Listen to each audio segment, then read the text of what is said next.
안녕하세요. 저는 20대 여자이고 아직 결혼하지 않은 싱글입니다. 제 소원은 서울로 상경해서 멋지게 독립해서 살아보는 것입니다. 5살 이전의 기억은 전혀 제 머릿속에 없고 그 이후의 기억부터가 제 유년 시절인데 전 태어나서 지금까지 줄곧 강원도의 깊은 산골짜기에 살고 있었거든요. 아빤 제가 태어나기도 전에 일찍 돌아가셨다고 하고 전 할머니, 엄마 그리고 오빠와 한 집에서 살고 있습니다. 언니가 한 명 있는데 언니는 서울로 대학을 가서 졸업 후 직장을 다니고 있어요. 우리 집은 옛날부터 산속 깊은 곳에 산장을 운영하고 또 근처 채취가 허락된 산에서 산나물이며 여러 약초들을 캐서 내다 파는 일로 먹고 삽니다. 산장의 위치가 주소에도 잘 나오는 외지고 깊은 산골짜기라서 예전엔 장사가 잘 안 되었어요. 그래도 요즘은 시대가 바뀌어서인가 이렇게 조용하고 사람들의 발길이 잘 닿지 않는 곳의 산장을 좋아하는 분들이 간혹 계셔서 예전보단 우리 집 산장을 찾는 이들이 많아졌죠. 솔직히 말하면요, 우리 집에서 제일 일을 많이 하는 사람은 바로 저예요. 어떨 땐 소녀가장이나 다름없는 처지가 바로 내가 아닌가 이런 생각이 들 때도 있어요. 엄마는 어려서부터 집안의 모든 허드렛 일을 저한테 시켰습니다.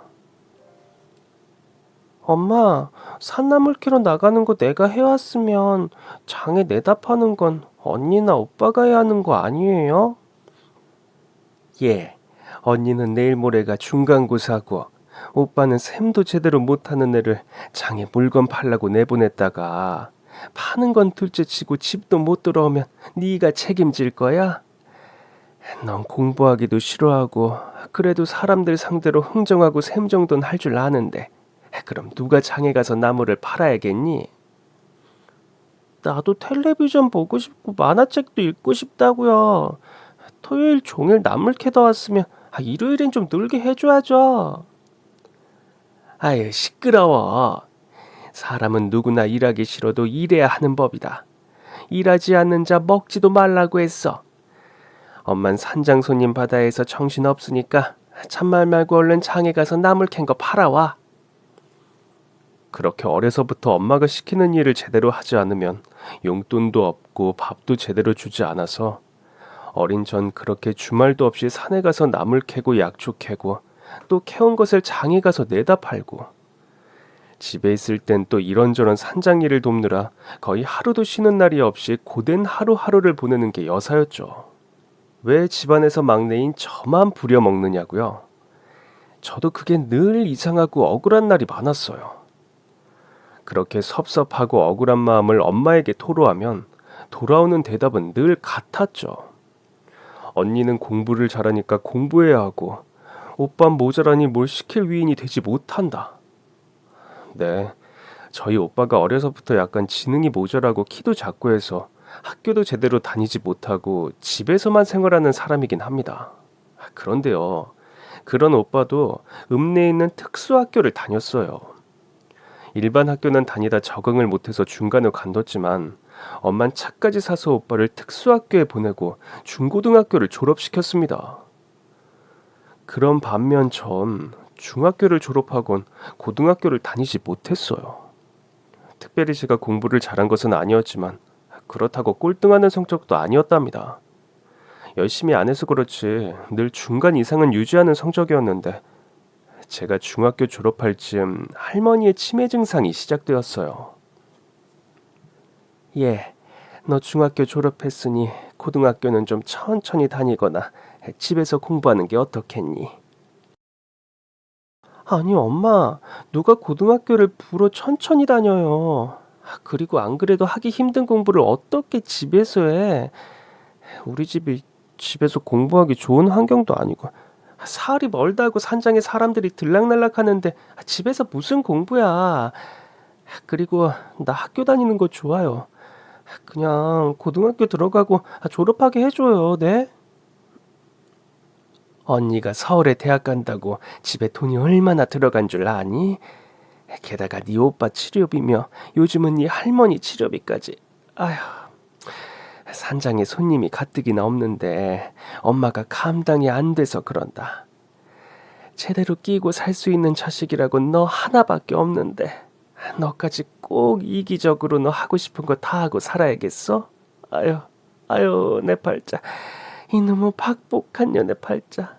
아휴, 하긴 남편 복 없는 년들이 꼭 자식 복까지 없다더니만 내 팔자가 딱 그 짝이라니까. 아유. 언니는 공부도 잘하고 엄마 뜻대로 서울 명문대에 갔잖아요. 그래서 걔가 뭐 효년이? 1년을 가야 제대로 안부 전화 한 통 없이 냉랭하고 청없는 애가 네 언니다. 나한테 제대로 된 자식이라곤 솔직히 너 하나야. 네 오빠는 알다시피 평생 죽을 때까지 내 손길이 필요한 애고. 그런데 너라도 엄마 생각 좀 해주면 안 돼? 그런 식으로 절 다그치는데 전 참 할 말이 없었어요. 그 당시엔 또 할머니까지 건강이 안 좋아지시고 이상하게 치매기가 있는 할머니 컨트롤 되는 게 집안에 저밖에 없어서 전 하는 수 없이 고등학교 진학을 포기해야 했습니다. 말로는 집에서 교육방송 들으며 공부하고 나중에 검정고시 치러서 고등학교를 졸업하기로 엄마와 약속을 했는데 아휴, 말이 쉽지. 이것저것 집안일과 산장일 등에 치여 살다 보니 말처럼 쉬운 일이 아니었습니다. 나날이 공부하는 담을 쌓고 하루 종일 산에서 약초 캐고 그것을 장에다가 내다 팔고 되려 전문 10만이에 가까운 삶을 살게 되는 나날이었죠. 아니 산장댁은 막내딸을 왜 학교도 안 보내고 벌써 저리 일로만 부려먹어? 생때같이 어린애를 벌써 약초 캐러 산에 보내고 할머니 병수발 들라고 고등학교도 안 보냈다면서. 아유, 나중에 막내딸한테 그 원망을 어떻게 감당하려고 그래. 참나, 남일에 뭔 관심이 그리 많아요. 우리 막내딸은 날 때부터 효녀라 그럴 일 없으니 쓸데없는 걱정이랑 붙들어 매세요. 그리고 요즘 시대가 바뀌어서 그렇게 공부 안 한다고요.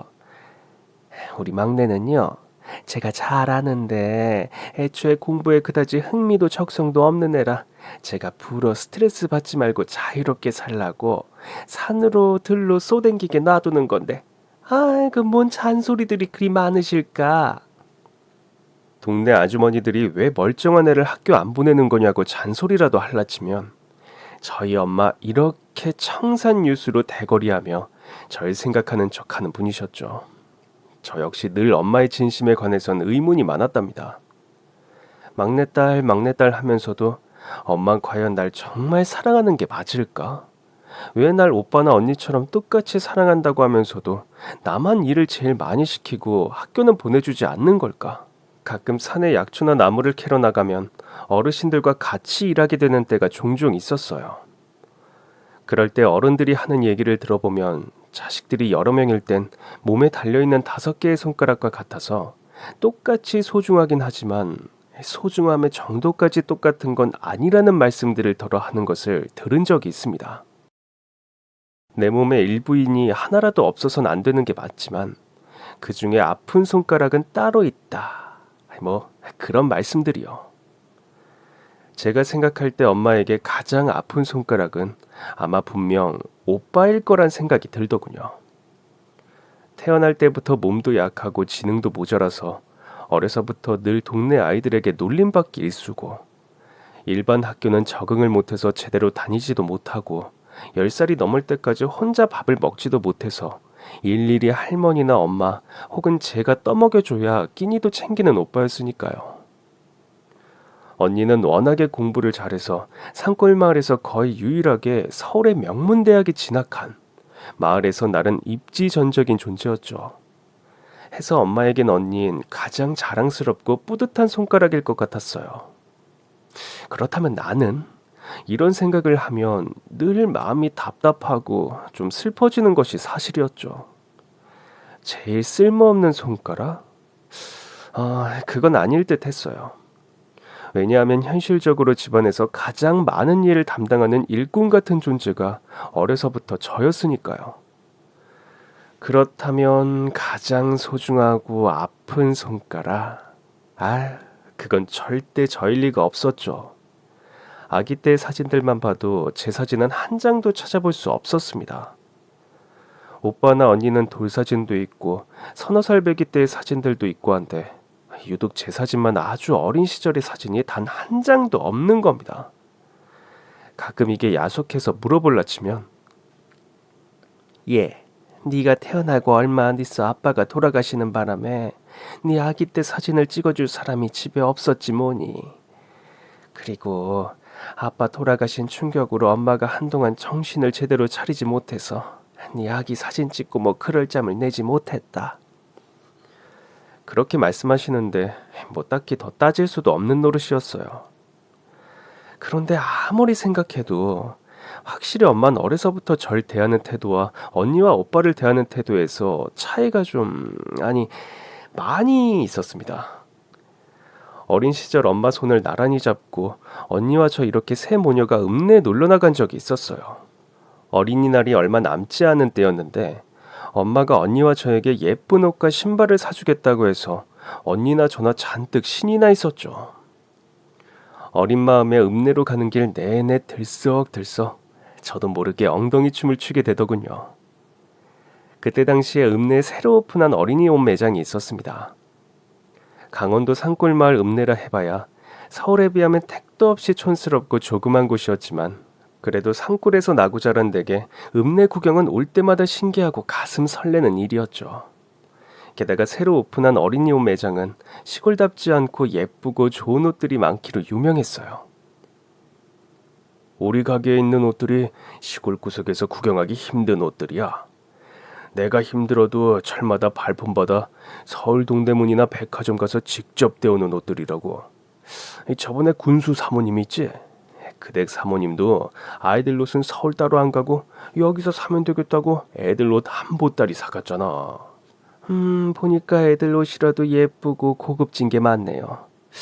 아휴, 그런데 그만큼 가격도 비싸네 뭐. 아니, 질이 좋고 이쁜데 비싼 게 당연한 거 아니야? 아무리 애들이라도 금방금방 큰다고 싼 옷만 입히면 커서도 꼭 싼 옷만 입는 팔자 된다니까.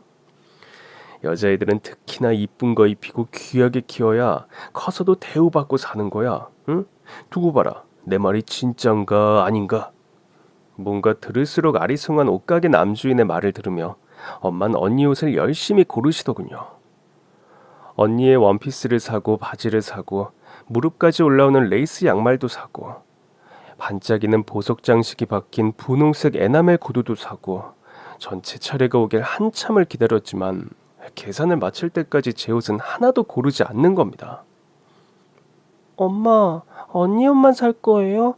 제 옷은 언제 골라줄 건데요? 아니, 얘 좀 봐.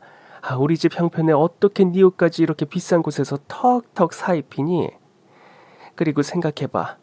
한철만 지나면 언니는 옷들이 다 작아져서 어차피 네가 다 입을 텐데. 네 옷까지 비싼 걸로 새 옷으로 사는 건 낭비 같지 않아?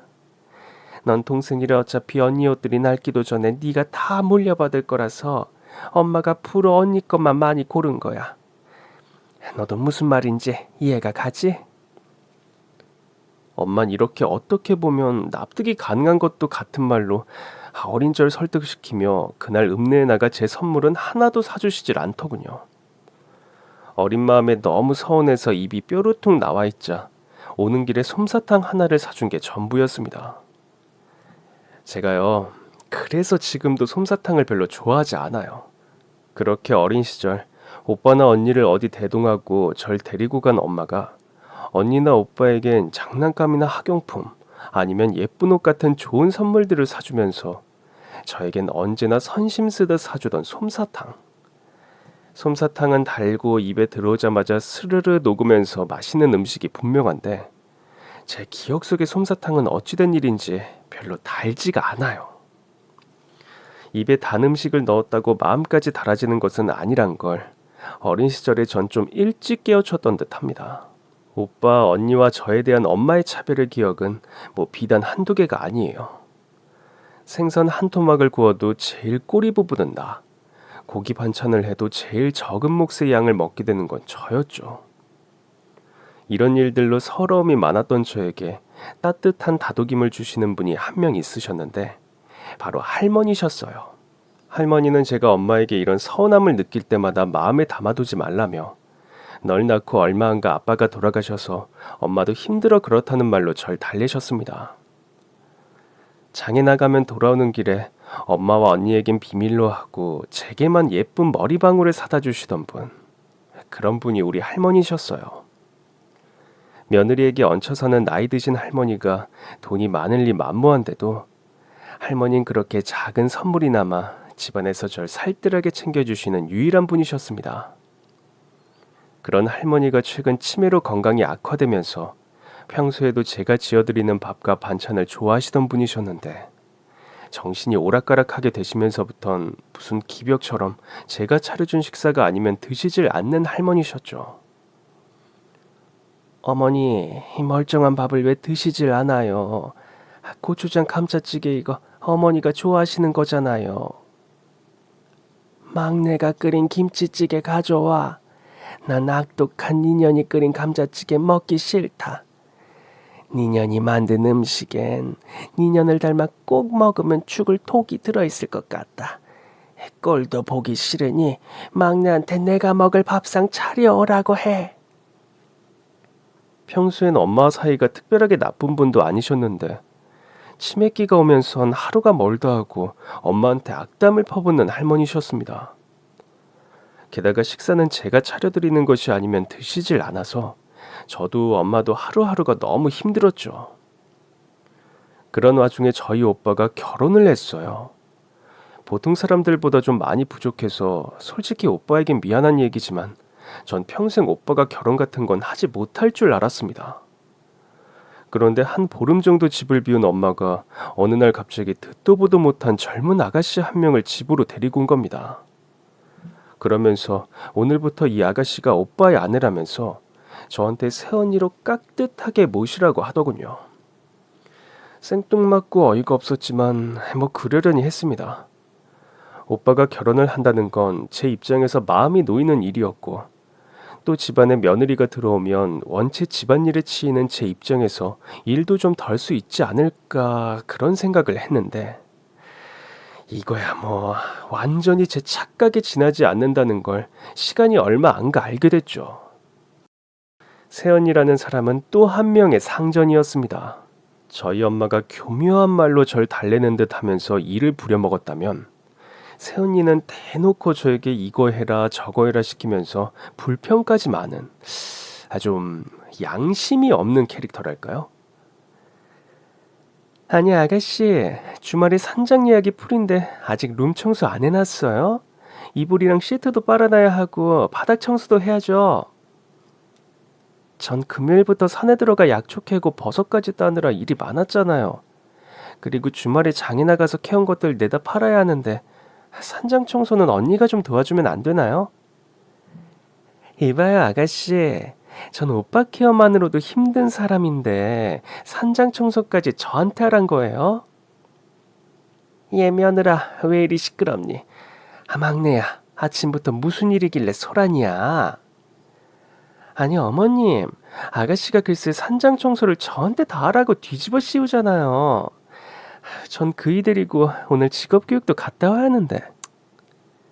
얘 막내야, 너희 새언니 오빠 보필하느라 힘든 거 알면서 왜 그리 넌 이해심이 없니?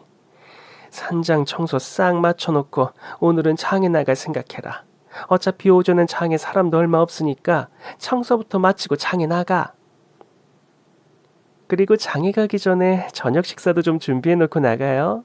어차피 할머님 식사 아가씨가 준비하는데 준비하는 김에 저희 먹을 것까지 해놓고 가면 좋잖아요.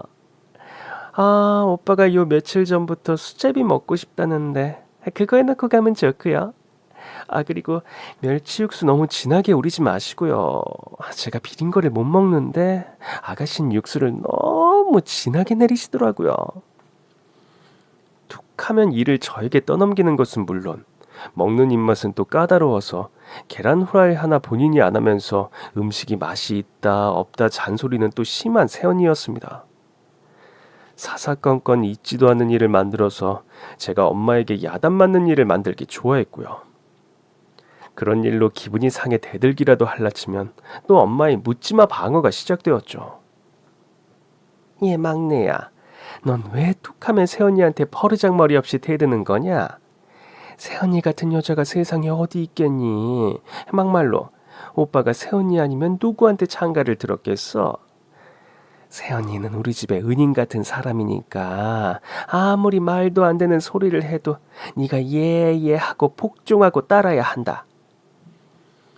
정말 말도 안 되는 가르침을 저에게 전파하려고 하는 엄마였지만 성인이 되어서도 의사표현도 제대로 똑바로 못하는 오빠라서 아예 틀린 말씀도 아니었기에 전 그때마다 잠자코 입을 다물 수밖에 없었습니다.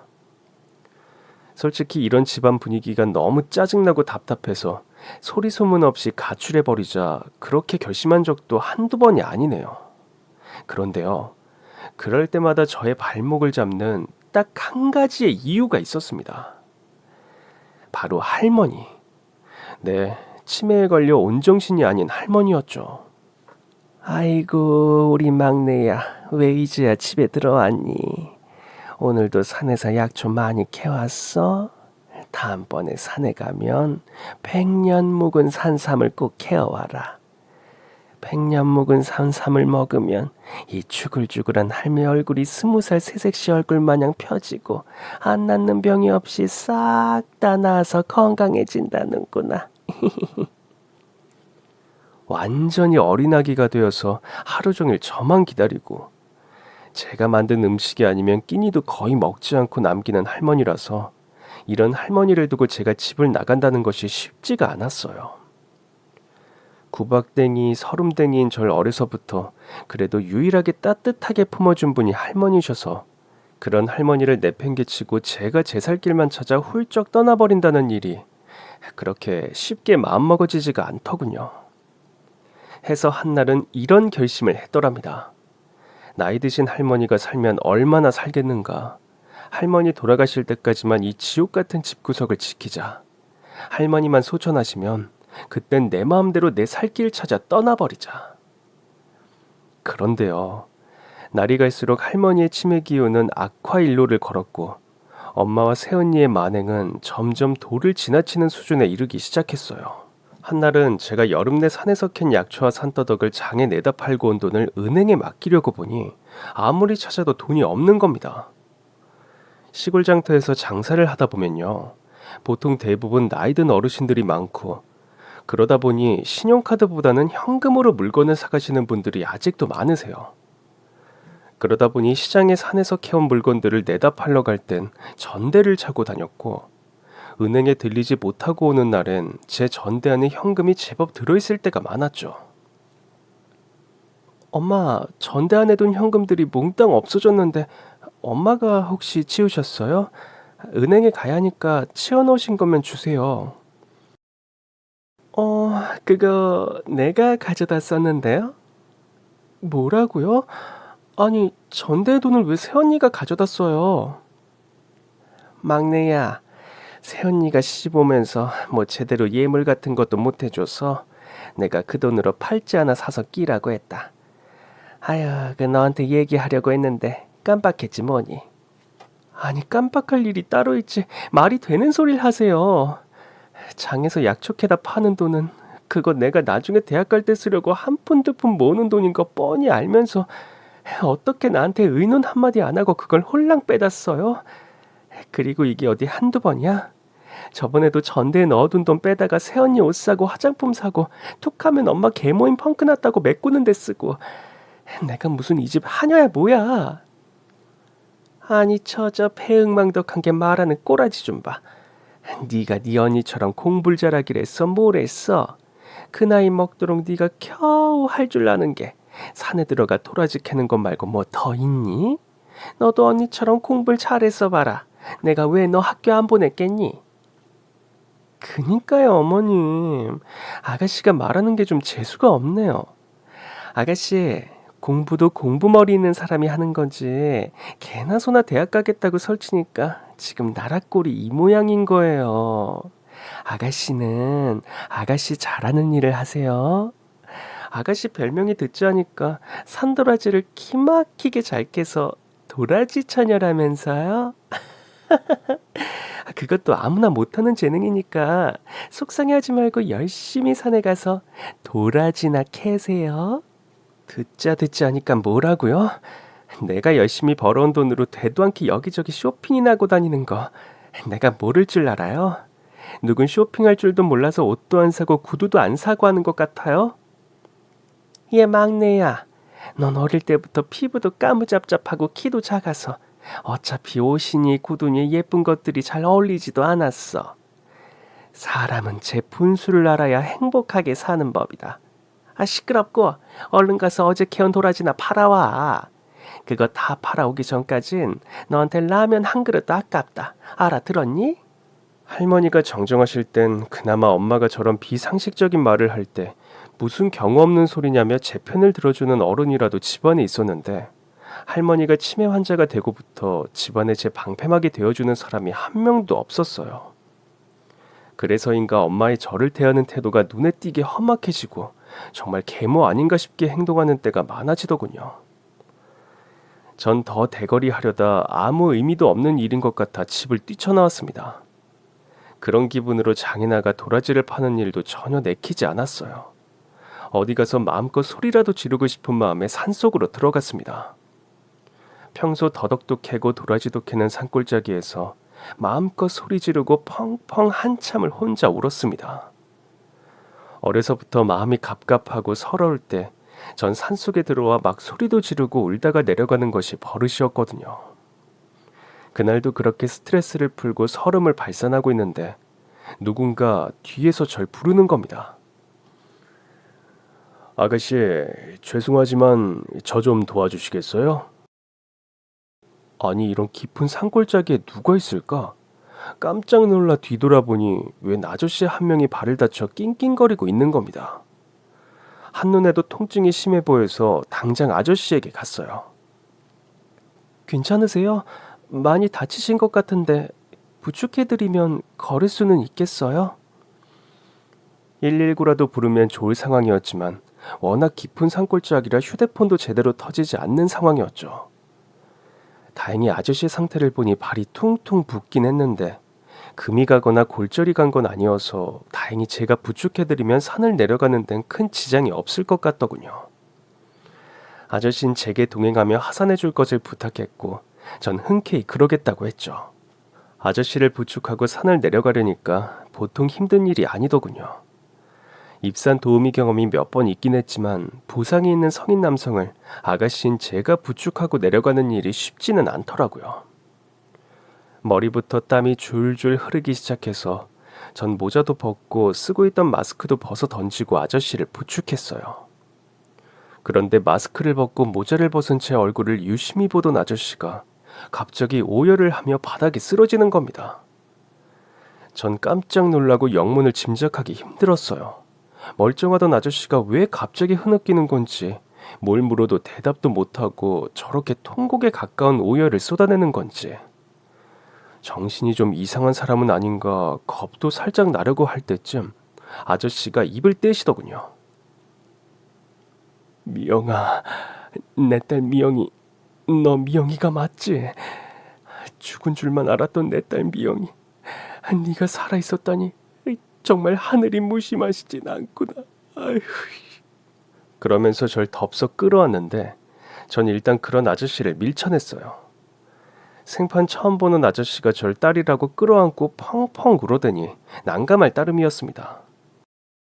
아저씨 말을 믿지 않은 제게 아저씨는 등산복 상의를 헤집고 목걸이를 꺼내 펜던트 안의 사진 한 장을 보여주더군요. 그 사진의 정체를 확인한 순간 전 말문을 잃고 말았습니다. 사진을 뚫어지게 쳐다보고 나서 저 역시 오열을 터뜨리고 말았습니다. 사진 속엔요, 도플갱어라 해도 믿을 정도로 저와 똑같이 생긴 여자와, 그리고 그 여자가 안고 있는 어린 시절의 저, 그리고 아저씨가 한박 웃음을 지으며 있더군요. 저와 똑같이 생긴 젊은 여자는 바로 제 엄마라고 했습니다. 한 번도 본 적 없던 어린 시절의 제 사진, 6살 무렵의 사진도 집에는 있었는데 그때를 기준으로 불과 1, 2년 전의 사진이니 그 사진 속 아이가 저라는 건 대번에 알 수 있었죠. 아저씨와 아빠와 전 하산을 잠시 멈추고 그동안에 살아온 얘기들을 나누었습니다. 아빠는 제가 살아온 얘기를 들으시며 특히 분노하셨죠. 그리고 아빠에게 전해 들은 과거의 내막들도 너무 충격적이어서 전 한동안 얼어붙어 아무런 말도 할 수 없었어요. 엄마, 아니, 그 여자가 그동안 저에게 행했던 모든 만행들이 한 아다리로 이해가 되는 그런 과거의 비밀들을 알게 되었던 겁니다. 지금으로부터 22년 전, 아빠는 엄마와 절 데리고 이곳 강원도 산골짜기로 피서를 왔답니다. 텐트도 치고 고기도 구워 먹고 즐겁게 놀던 중 어린 제가 혼자 부모님 품을 이탈해서 사라졌대요. 알고 보니 절벽으로 떨어져 버리는 사고를 당한 건데 아이가 떨어진 건 확실한데 도무지 제 행방을 찾을 수 없었다고 합니다. 네가 절벽으로 떨어진 건 확실한데 그 어디에서도 너의 행적을 찾을 수가 없었지. 떨어져서 다쳤다면 네 울음소리라도 들려야 하는데 그것도 아니고 잘못되었다면 네 사체라도 찾아야 하는데 그것도 아니니 정말 귀신이 코칼 노릇이었다. 경찰이 총동원돼서 이 일대를 수습했는데도 끝내 널 찾을 수 없었어. 그렇게 행방불명된 절 찾지 못하고 엄만 속병을 앓다가 돌아가셨다고 합니다. 아빤 얘기를 나누다 문득 제가 배낭 한가득 메고 있는 도라지를 보시고 물으시더군요. 가방 속에 뭘 그리 잔뜩 들고 메고 다니냐고요. 전 제가 산에서 캔 도라지고 이걸 장에 내다 팔아오지 않으면 라면 한 그릇 없다고 쏘아붙인 엄마. 아니, 그 여자의 얘기도 자세히 들려드렸죠. 아빤 자세한 이야기는 천천히 나누자면서 일단 경찰에 신고부터 하고 산장으로 함께 가자고 하더군요. 아빠와 함께 산장으로 돌아가는 길, 참 기분이 복잡해졌습니다. 집 근처에 갔는데 한동안 맡아보지 못했던 소고기 굽는 냄새가 진동을 하더군요. 전 새삼 새로울 일이 아니라서 그러려니 했어요. 저희 엄마, 아니 그 여자는 제가 산에 약초를 캐러 가거나 장에 물건을 팔러 갔을 때를 골라 불어 고기를 구워 먹는 일이 허다했답니다. 집에 돌아온 제가 흔적을 보고 고기 구워 먹었냐 물어보면 시치미를 떼기 일쑤였고요. 그런 추잡하고 치사한 거짓말은 오빠에 의해 늘 제게 발각되었죠. 해맑은 오빠는 제가 뭘 물어보면 늘 있는 그대로 팩트를 얘기해주는 집안의 유일한 사람이었으니까요. 집에 들어가 보니 아니나 다를까 새언니와 엄마 그리고 오빠 셋이서 화로에 쇠고기를 지글지글 구워 먹고 있더군요. 할머니는 여느 날처럼 제가 차려주는 식사를 먹기 위해 아무것도 드시지 않고 구석 소파에서 TV를 보고 계셨고요. 보니까 한우 1등급 소고기를 먹고 있었어요. 보나마나 며칠 전 제 전대에서 훔친 돈으로 몰래 사온 소고기임이 분명했죠. 아니, 넌 도라지 장에 가서 팔기 전엔 라면 한 그릇도 없다니까. 뻔뻔하게 아직 해도 안 졌는데 집에 들어오면 어떡하니? 왜요? 저 몰래 소고기 구워 먹다 걸려서 살해라도 드셨어요? 아니 아가씨, 우리가 무슨 죄 졌어요? 입에서 살살 녹는 소고기 먹는데 살해가 왜 걸려요? 이 극악무도한 유괴범아, 내 딸이 고사리 같은 손으로 벌어온 돈으로 사먹는 그 소고기, 당신이 속세에서 먹는 마지막 만찬인 줄 알아. 이 막대 먹은 마귀알몸 같은 여편네야. 아유! 분기탱천한 아빠가 소고기를 구워 먹는 밥상을 순식간에 들어 엎어버리셨습니다. 숯불이 지글지글 타고 있는 화로를 들어 엄마에게 던지려고 하는 것을 제가 가까스로 막았고요. 도라지 팔아오기 전엔 라면 한 그릇 없다고? 이 악독한 여편네 같으니 내 딸이 캔 고사리 내가 샀다. 내가 저 바구니 한가득 든 고사리 1억에 샀다고. 아니, 당신 정체가 뭐길래 대체 아까부터 우리 막내한테 내 딸 하는 거야? 산장 손님인 줄 알았더니 그것도 아닌 것 같고, 이런 식으로 막무가내로 행패 부리면 주거 침입으로 고소할 줄 알아. 당장 나가. 못돼 처먹은 여편네가 머리까지 멍청하구만. 22년 전에 내 딸 훔쳐다 부려먹을 각오로 몰래 집에서 키운 건 내가 모를 줄 알아? 자세한 건 경찰 조사 나와보면 다 밝혀질 일이니까 시치밀 뗄 생각 이제 그만하는 게 좋을 거야. 아빤 분을 참지 못하고 소고기를 굽던 집게로 엄마를, 아니 그 여자의 등짝을 흠씬 두들겨 패주었습니다. 평소에 툭하면 시어머니 편을 들면서 얄미운 소리를 해대던 새언니는 어느새 뒷꽁무니를 빼고 도망갔는지 보이지 않더군요. 영문 모르는 천진한 얼굴을 하고 구경하고 있는 것은 할머니와 오빠였고요. 그렇게 제대로 경찰 조사가 시작되었고, 혹시나 모를 경우일 수도 있으므로 제가 설득해서 아빠와 전 유전자 검사도 받았습니다. 유전자 검사 결과는 아빠와 제가 친자임이 확실하다고 나왔고요.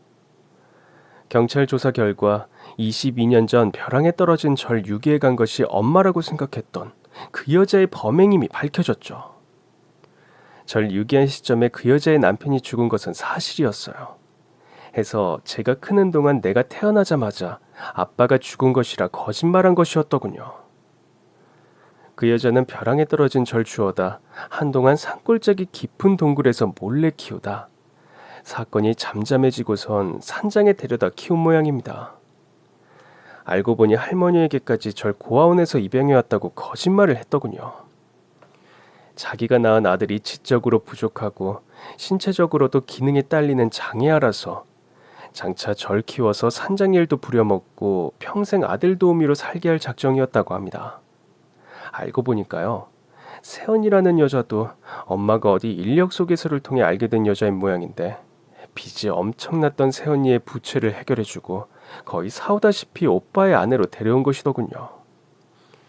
제 얘기를 세연이에게도 하면서 평생 일꾼으로 살 애가 집에 한 명 있으니 평생 오빠의 아내로만 살아주면 생활하는 것도 걱정 없게 해주고 미래엔 상장도 물려주겠다고 그렇게 세연이를 꼬신 모양이더라고요. 검찰에 뒤늦게 사건은 기소가 되었고 엄만 유기와 감금, 아동학대 혐의를 인정받아 10년이 훨씬 넘는 징역을 확정받아 현재 교도소에 수감 중입니다. 세연이라는 사람 역시 엄마의 범죄 사실을 알면서도 은닉한 죄로 1년이 넘는 실형을 살게 되었어요.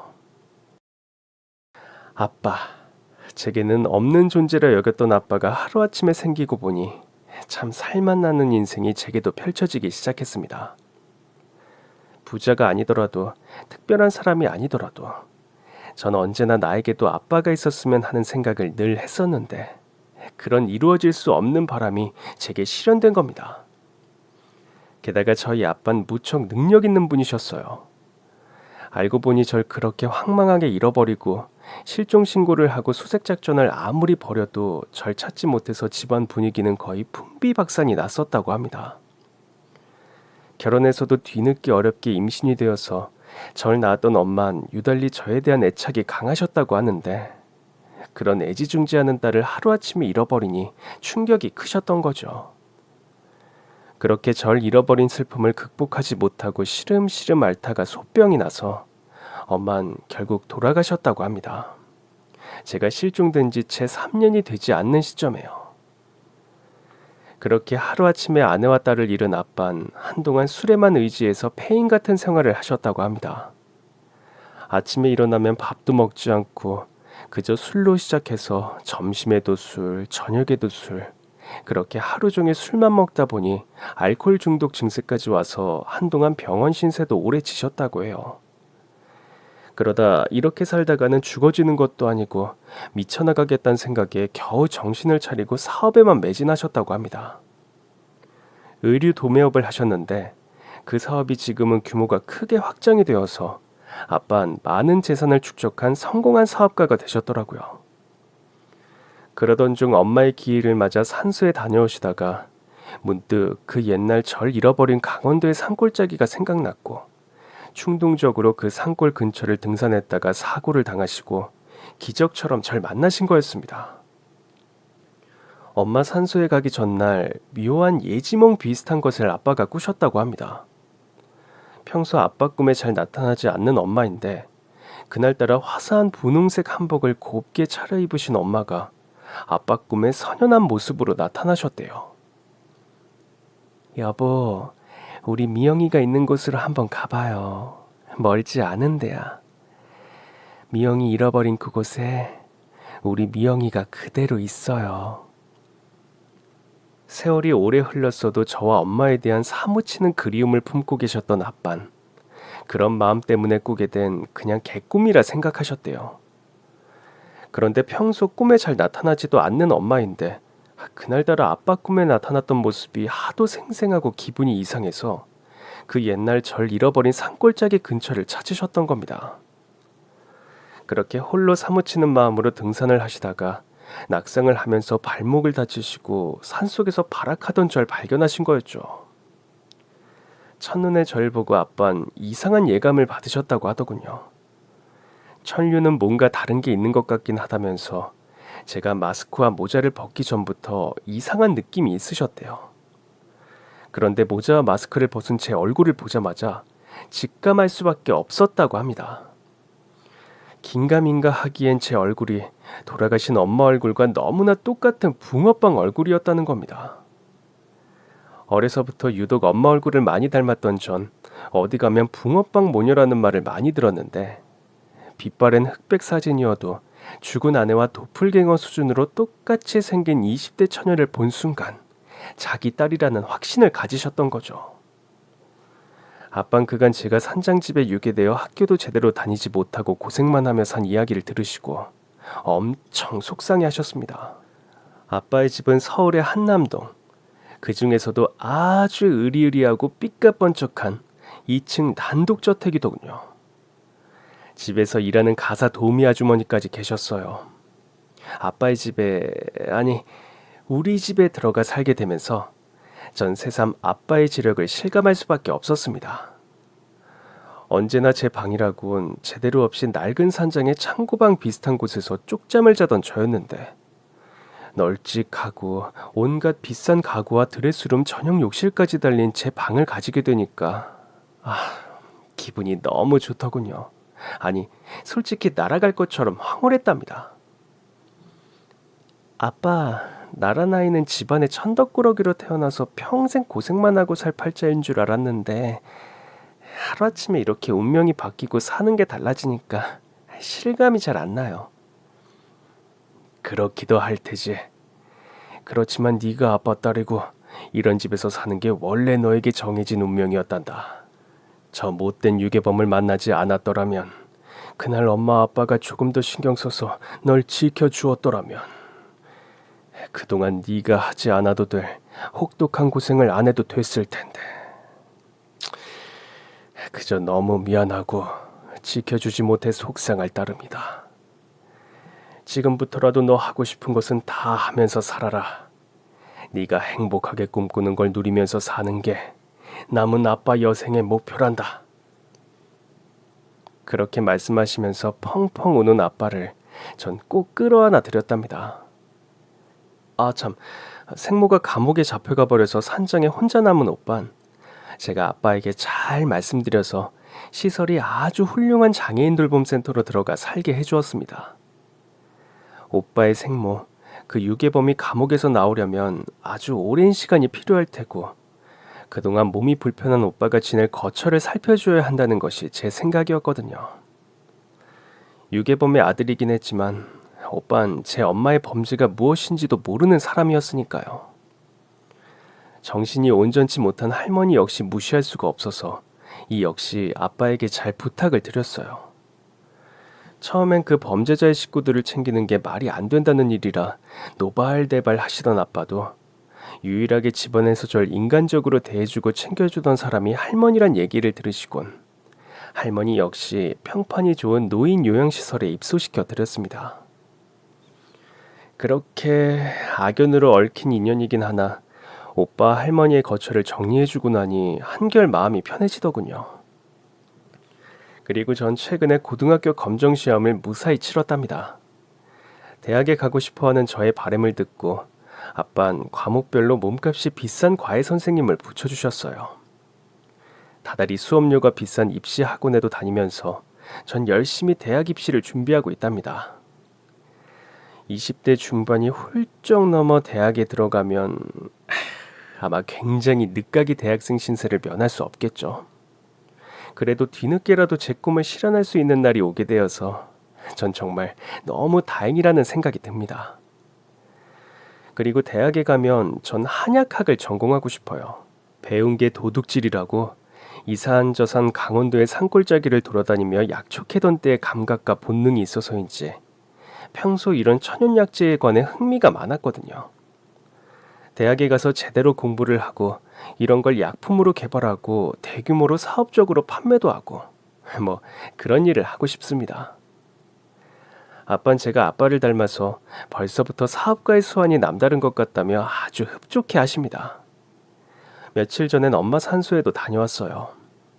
하도 어린 시절의 절벽에서 떨어지고 그 사고 이후 전 기억상실 비슷한 것에 걸려서 친부모님에 대한 기억이 유년 시절 내내 하나도 없습니다. 그런 까닭에 엄마 얼굴은 지금도 제 머릿속에서 백지 상태입니다. 아빠를 비롯해서 주변 친척분들이 절 보시곤 세상에 살아생전 네 어미를 그대로 보는 것 같구나 하시며 사람을 복사기로 찍어낼 수 있다면 엄마를 찍어낸 게 아마 저일 거라고 하는 말씀들을 들으며 나와 비슷하게 생긴 여자가 엄마란 사람이었겠구나 어슴풀에 그런 짐작만을 할 뿐이었죠. 엄마 산소에 절을 하고 안심시키는 말을 많이 해드리고 왔습니다. 하늘에 계신 엄마, 이젠 아빠 걱정, 제 걱정 너무 많이 하지 마시고 편한 곳에 가서 행복하게 쉬세요. 아빠를 제가 만났으니까 앞으로는 아빠 건강도 잘 챙기고 남은 여생 외롭지 않게 옆에서 제가 잘 지켜드릴게요. 저랑 아빠랑 건강하게 행복하게 잘 살다가 엄마 옆에 가서 우리 세 식구 다시 행복하게 만나요.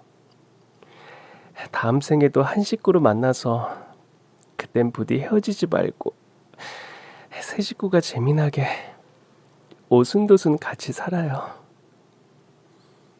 그렇게 혼잣말처럼 엄마한테 말씀드리는데 아빠가 옆에서 엄청 또 우시는 겁니다. 그런 아빠를 달래드리고 평소 엄마가 좋아하셨다는 커피와 과자 그리고 예쁜 안개 꽃다발을 엄마 무덤 앞에 놔드리고 아빠 손을 꼭 잡고 산을 내려왔답니다. 산소를 내려오는 길 노을이 참 예쁘더군요. 제게 노을이란 한때 서글프고 쓸쓸한 하루의 마지막 풍경이었는데 지금 아빠 손을 잡고 엄마 묘소를 걸어 내려오며 보는 노을은 참 아름답다는 생각이 듭니다. 아마도 제가 하루하루 살아가게 된 세상이 아름다워져서겠죠. 제 곁을 저를 진심으로 아끼고 사랑해 주시는 아빠가 곁에 계시기 때문에 그런 거고요. 힘들고 괴로워도 인생은 버티고 볼 일인 것 같아요. 지금 사는 순간이 괴롭고 슬퍼도 여러분들 모두 기운 내시길 바랍니다. 그렇게 좌절하지 말고 언제나 파이팅 하세요. 그럼 지금까지 제 긴 사연 들어주셔서 정말 감사합니다. 오늘도 행복한 하루 되세요.